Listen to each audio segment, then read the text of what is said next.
Сәлем шаян тик тормас һәм һәр вакыт кызыксыны шандысларым. Кочларыгызны, җилемнәрегезне әзерләгез һәм тизрәк кушылыгыз. Эшебезне бергәләшеп башлап җибәрик. Бүген без сезнең белән шаян тәва кышын ясаячакбыз. Моның өчен мин барлык детальләрне алдан ук кисеп чыктым.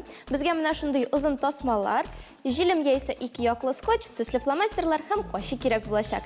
Эшебезне башлап җибәрик. Баштан безнең тәва кышыбызның башын ясыйбыз. Моның өчен күзләрен һәм томшыгын мин алдан ук кисеп чыктым, ләкин аларны әле бизәп куясы булачак. Аларның барысын да ябыштырып куябыз.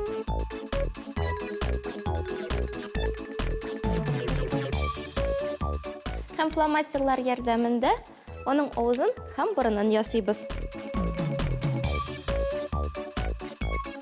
Башын бизәп куябыз.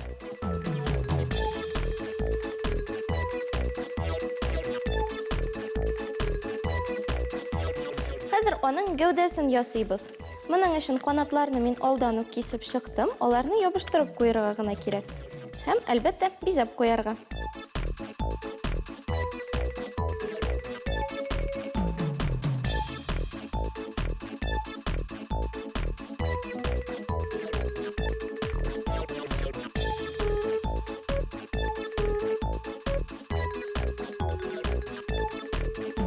Тасмалар турында мин сезгә инде әйткән идем, алар миндә барлыгы 3.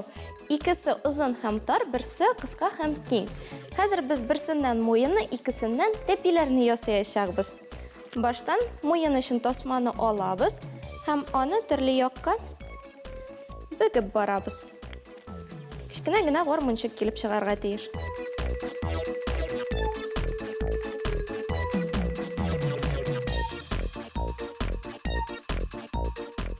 Бу гармунчыкның бер башын тәва кышның башына ябыштырабыз, икенчесен гәүдәсенә. Тәпиләрен нәкъ шулай ук ясыйбыз, тасмаларны төрле якка бөгеп барабыз.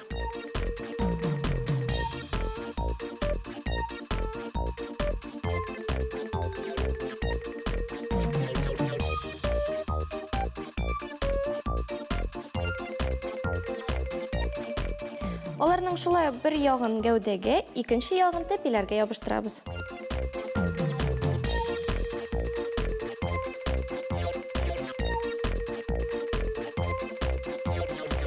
Дуслар, менә шундый кызыклы тәва кышы килеп чыкты. Сез дә һичшиксез мондыйларны ясап карагыз һәм Инстаграмга «Шаян кул эшләре» хэштегы белән чыгарыгыз. Ә бүгенгә исә шулар иде. Киләсе очрашуларга кадәр сау булыгыз!